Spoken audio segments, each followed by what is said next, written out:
एक बार फिर मेरी मुलाकात अपने पूर्व प्रेमी से हो गई। मैंने नाइट सूट पजामा पहना हुआ है और वह सचमुच एक कुत्ता बन चुका है। यही तुम्हारा हश्र है जब तुम लंबे समय तक किराया नहीं देती हो। मुझे बाहर निकाल दिया और वह भी इतने गुस्से में। अरे क्या ये युवान अयुवान नहीं है? ये सब क्या हो रहा है?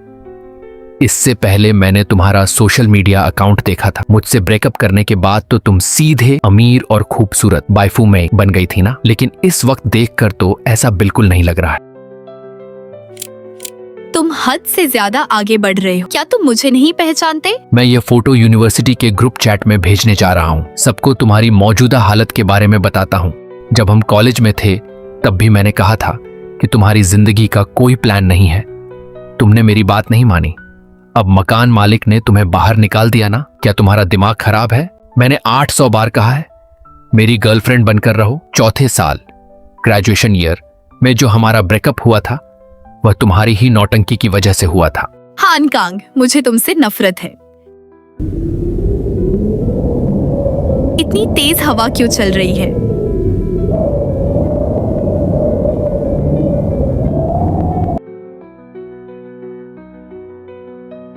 हानकांग, तुम ऐसे कैसे हो गए?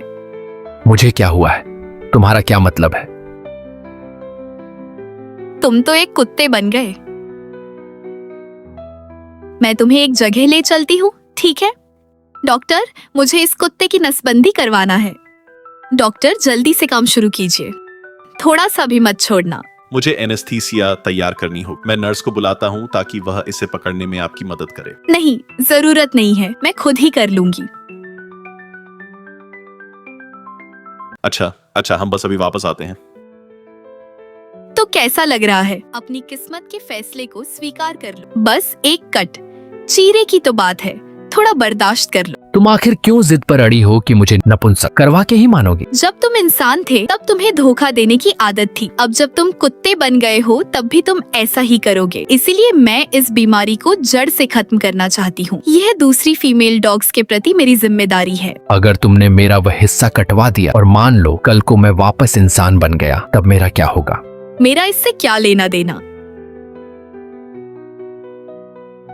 तुम देखना, मैं अगले जन्म, तुम बस मेरा इंतजार करना। गाली दो, जितना मन करे गाली दो। जब डॉक्टर वापस आएगा और तुम्हें इंसानों की तरह बात करते हुए देखेगा तो शायद वह तुम्हें सीधे रिसर्च प्रयोगशाला के लिए पकड़वा देगा।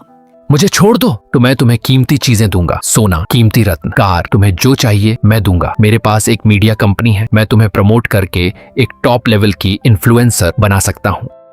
चलिए शुरू करते हैं। मैं पहले एनेस्थीसिया देता हूँ। डॉक्टर, 1 मिनट रुकिए। मुझे इस कुत्ते के साथ थोड़ी देर अकेले बात करनी है। नसबंदी में जान का कोई खतरा नहीं होता है। आप डरिए मत, ठीक है? मैं बाहर जाता हूँ। हाँ, तो तुम अभी क्या कह रहे थे? तुम्हें एक बहुत बड़ी इंटरनेट सेलिब्रिटी बना दूंगा।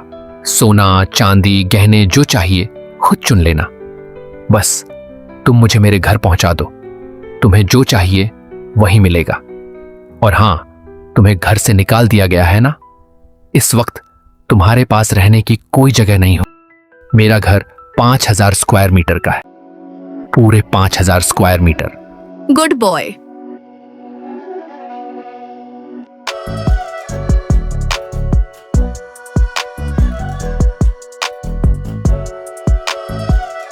हानकांग, कैसा लगा?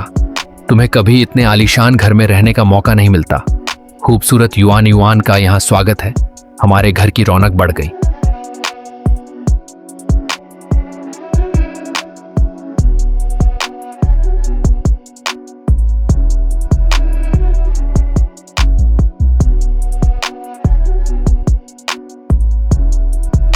और यह क्या है? इस शहर के टॉप 10 उत्कृष्ट युवा।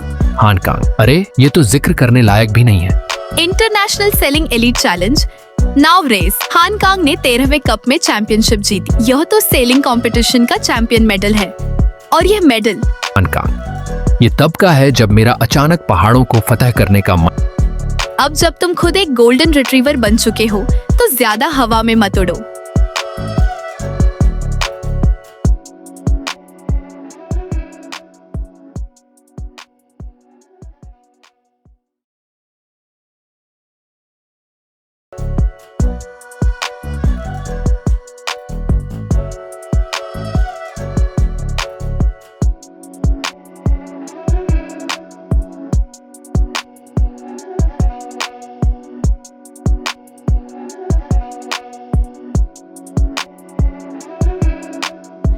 इस मासूम और प्यारे से चेहरे के साथ ऐसी ठरकी या घमंडी बातें मत कर। बाहर ठंड है, ठंड मत लगवा लेना।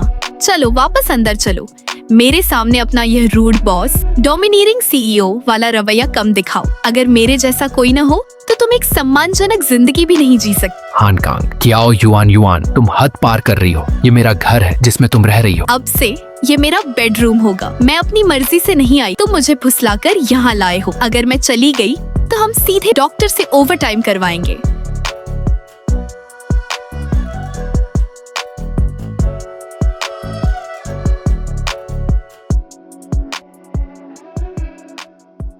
वाह, रात के अंधेरे में भी चीजें कितनी साफ दिखाई दे रही हैं। इस एंगल से मेरा घर वाकई बहुत बड़ा और आलीशान लग रहा है। मानना पड़ेगा, मेरी पसंद बहुत लाजवाब है। ये खुशबू कैसी है? ये कियाओ युआन मेरे साथ नाइंसाफी करती है और वो अच्छा खाना खाती है, पर मेरे पैर छोटे हैं, मैं वहां तक पहुंच ही नहीं पा रहा हूं।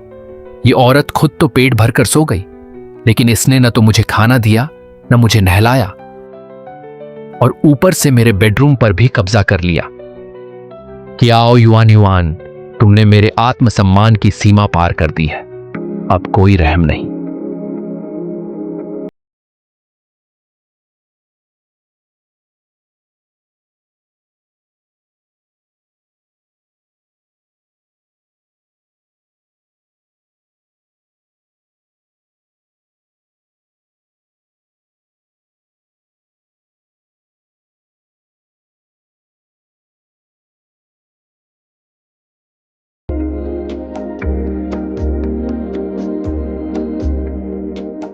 हे भगवान, पिछले कुछ दिनों से मैंने अपने सोशल मीडिया अकाउंट पर कोई अपडेट नहीं किया है।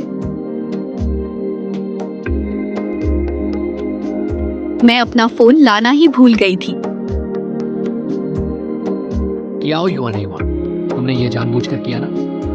अरे, तो तुम यहाँ हो? क्या तुम मुझ पर हमला करने की सोच रहे हो? नहीं, बिल्कुल नहीं। मैं तो बस भूख के मारे होश खो बैठा था और गलती से गलत कमरे में आ गया। कितना घटिया बहाना है। मुझे लगता है तुम फिर से। हान कांग, तुम गुस्से में कोई कदम मत उठाओ। अभी तुम परेशान थी ना कि वीडियो अपडेट करने के लिए कोई कंटेंट सामग्री नहीं है। मेरे पास एक आइडिया है। यह तो मेरे अगले कई एपिसोड्स के लिए काफी कंटेंट दे देगा। हान कांग, क्या तुम थोड़ी जल्दी कर सकती हो? अगर तुमने मेरी अच्छी तस्वीरें और वीडियो बनाए तो तुमने जो अभी मेरी जान लेने की कोशिश की थी, मैं उस बात को भूल जाऊंगा। चलो शुरू करते हैं। दोस्तों, हाल ही में मैंने कोई वीडियो अपडेट नहीं किया क्योंकि मैं अपने वार्डरोब, कपड़ों की अलमारी को रीडेकोरेट कर रही थी। इसमें मैंने बहुत मेहनत की है। मैं कितनी थक गई हूँ। टड़ा, तुम्हारा यह कैसा मुंह बन रहा है? हे भगवान, ये तुम कैसी आवाजें निकाल रहे हो? ये बहुत घिनौना है। तुम वीडियो बनवा रहे हो या नहीं? हान कांग, मैं तो बनवा रहा हूं, लेकिन तुम अपने एटीट्यूड, रवैये को देखो। तुम्हारा खराब रवैया मेरा मूड खराब कर रहा है। अब मुझे समझ आया कि प्रोफेशनल होना किसे कहते हैं। लेकिन मेहनत रंग लाई। देखिए कितना खूबसूरत है ना?